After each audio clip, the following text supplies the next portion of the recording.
Hey everyone, welcome back to our YouTube channel Tony's financial में।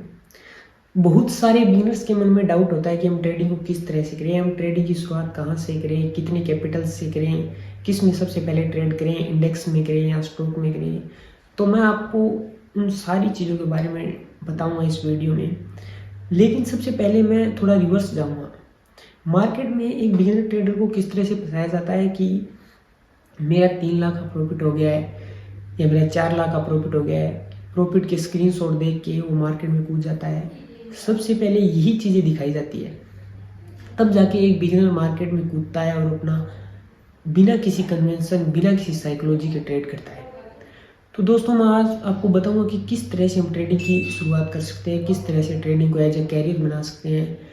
लेकिन अगर आपको 2 लाख प्रॉफिट या 3 लाख प्रॉफिट या 4 लाख प्रॉफिट जो भी दिखाया जाता है, उसके पीछे उस बंदे की जो 3 साल की या 2 साल की मेहनत होती है, जो उसने पैसों को लूज़ किया है, सीखा है, कोर्सेज से सीखा है या भी कोई वेबिनार से सीखा है, वो उन सारी चीज़ों को आप कैलकुलेट नहीं करते हो। आप बस उसका प्रॉफिट देखते हो कि इसका इतना प्रॉफिट हो गया है, इतना लॉस हो गया है, आप वो चीज़ें देखते हो, बट आप उसके पीछे की जो मेहनत होती है वो नहीं देखते।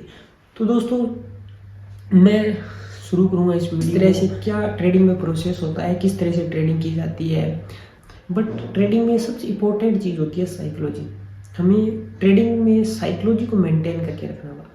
साइकोलॉजी और कन्विंसिंग पावर, उन सारी चीज़ों को हमें मेंटेन करके रखना पड़ेगा। हमें रिस्क मैनेजमेंट रखना पड़ेगा। तो सबसे पहले शुरुआत करते हैं कि हम ट्रेडिंग को किस में ट्रेड करें। सबसे पहले आप अगर इंडेक्स से शुरुआत करते हो तो आप निफ्टी से शुरुआत की, क्योंकि बैंक निफ्टी में हाई वॉलेटिलिटी के कारण हमारा पैसा ज़्यादा जल्दी डूब सकता है।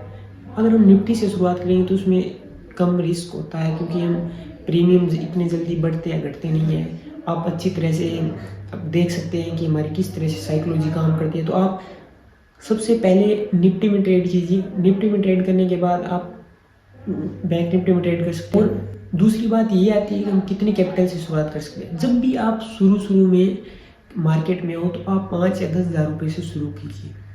5-10 हज़ार रुपये हो सकता है आप प्रॉफिट बना लोगे, बट शुरू में क्या होता है कि आपका पैसा वाइप आउट होगा ही, क्योंकि शुरू में आप जब भी आते हो तो आपका जो साइकोलॉजी क्या होती है कि आप सोचते हो कि 10 हज़ार लगा रहा हूँ तो यहाँ पे 5 हज़ार बन रहे हैं, तो क्यों ना 50 हज़ार रुपये लगाऊँ तो मेरे 50 हज़ार बन जाए। तो आप यही चीज़ें सोचते हो। इन्हीं चीज़ों को सोचकर आप मार्केट में शुरू में आते हो। तो आप हो सकता है तो 5 हज़ार रुपये से या 10 हज़ार रुपये से निफ्टी में ट्रेड करना शुरू कीजिए। और दोस्तों, एक बिगिनर की सबसे बड़ी गलती ये होती है कि जब भी आप मार्केट में आते हो, जब भी आप पहले दिन ट्रेड करते हो, मार्केट का एक बहुत अच्छा नेचर है कि आप जब भी पहली बार ट्रेड करोगे तब आपको 99% प्रॉफिट होगा। ये मार्केट का बहुत अच्छा नेचर है। तब आप सोचोगे यहाँ तो पैसा ही पैसा है। तब एक beginner trader as a jackpot, as a career समझकर मार्केट में अपना कैरियर बनाने की सोचता है। यही बिगिनर की सबसे बड़ी गलती होती है। वो आगे की प्रोसेस नहीं देखता कि किस तरह से काम करता है, किस तरह से मार्केट चलता है, किस तरह से कैंडल बिहेव करती है, कौन मार्केट को चलाता है, ऑपरेटर का क्या काम होता है, किस तरह से ऑपरेटर रिटेल ट्रेडर को फंसाते हैं। अगर हम मार्केट में ट्रेड करें, शुरू में निफ्टी में ट्रेड करें, 10 हज़ार रुपये से ट्रेड कर रहे हैं, तो आप एक चीज़ दिमाग में ये ठान लीजिए कि 1 डे 1 ट्रेड। अगर आप ये चीज़ कर लोगे तो आपसे अच्छा ट्रेडर कोई नहीं बन सकता। क्योंकि अगर एक दिन में आप एक ट्रेड लोगे, तब चाहे उसमें लॉस हो प्रॉफिट हो, उसको जब भी मार्केट क्लोज होने के बाद आप एक फ्रेश माइंड सेट से उस मार्केट को देखो कि मार्केट ने पूरे दिन में किस तरह से बिहेव किया है, क्या क्या कैंडल्स का बिहेव रहा है, किस तरह से मार्केट में ग्लोबल मार्केट ने काम किया, किस तरह से रिटेल ट्रेडर को फंसाया जा रहा है, किस तरह से बड़े ट्रेडर काम करें। उन सारी चीज़ों के बारे में जानना जरूरी है। और आप अगर रिस्क मैनेजमेंट के अंदर ये चीज़ फॉलो कर लोगे कि हमारा अगर 3 हज़ार का प्रॉफिट हो रहा है तो मैं प्रॉफिट से नहीं निकलूँगा। अगर मेरा 1,000 रुपये का लॉस हो रहा है तो मैं उसको वहीं पे कट कर दूँगा। अगर मैंने 1,000 रुपये का रिस्क लिया है तो मैं 1,000 रुपये का मेरा लॉस होते ही मैं अपनी पोजीशन को कट कर दूंगा या सिस्टम पे स्टॉप लॉस लगा दूंगा। बट अगर आपका प्रॉफिट हो रहा है तो आप प्रॉफिट को होने दीजिए। अगर 3,000 4,000 आप अपने एसएल को ट्रेल कर सकते हैं या कोस्ट टू कोस्ट ला सकते हैं, आप ऐसा कर सकते हैं, तब जाके आप एक अच्छा रिस्क रिवार्ड रेशियो बना सकते हो, क्योंकि ट्रेडिंग में रिस्क मैनेजमेंट सबसे अच्छा काम करता है।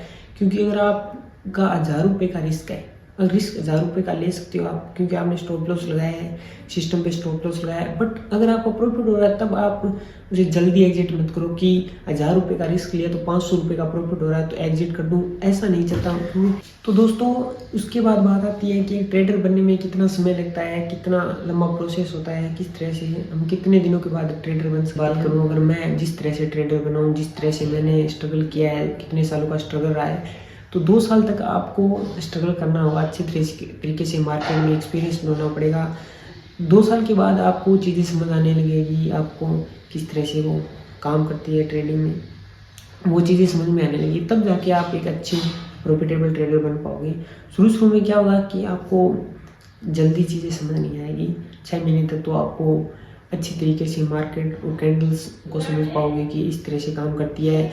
उसके बाद बहुत सी चीज़ें होती हैं, global market, global parameters, FII, DIS किस तरह से काम करते हैं ट्रेडिंग में, और किस तरह से न्यूज़ काम करती है, उन सारी चीज़ों के बारे में आपको पता चलता है। और रिस्क रिवार्ड के बाद बात आती है कि हमारी साइकोलॉजी क्या होनी चाहिए, किस तरह से साइकोलॉजी मेंटेन करके रखना है, किस तरह से साइकोलॉजी होनी चाहिए कि कितना प्रॉफिट लेके निकलना है, कितना लॉस लेना है। साइकोलॉजी आपको बताती है कि 1 ट्रेड होना चाहिए पर डे का, और उसके बाद आपको क्या करना है कि आपको अपने सिस्टम को क्लोज कर देना है, या आपको पूरे दिन मार्केट को बैठ के देखना होगा। अगर आप पूरे दिन मार्केट को बैठ के देखोगे तब जाके आपको चीज़ों को समझ आएगा।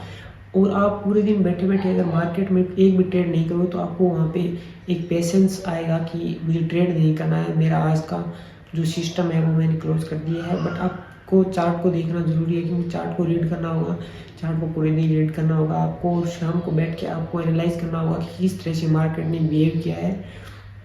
और इस रिस्क रिवार्ड के बाद साइकोलॉजी जो है कि हमें साइकोलॉजी को एक लालच वाली साइकोलॉजी नहीं रखनी है कि आज 1000 रुपये का प्रॉफिट हुआ है तो कल मैं 2000 रुपये लेके निकलूँगा, आज मेरा 1000 रुपये का लॉस हुआ है तो कल इसे कवर कर लूँगा, या इस आज ही कवर कर लूँगा। इस सिचुएशन में आप ये जो सारी कैपिटल है वो वाइप आउट हो जाएगी, क्योंकि ये मार्केट का ऐसा इस तरह का नेचर होता है कि मार्केट पहले दिन प्रॉफिट दिखाता है, और जब लॉस होता है तब हमारी साइकोलॉजी को इस तरह से इम्पैक्ट करता है कि आप ना चाहकर भी मार्केट में पैसा लूज करते हैं।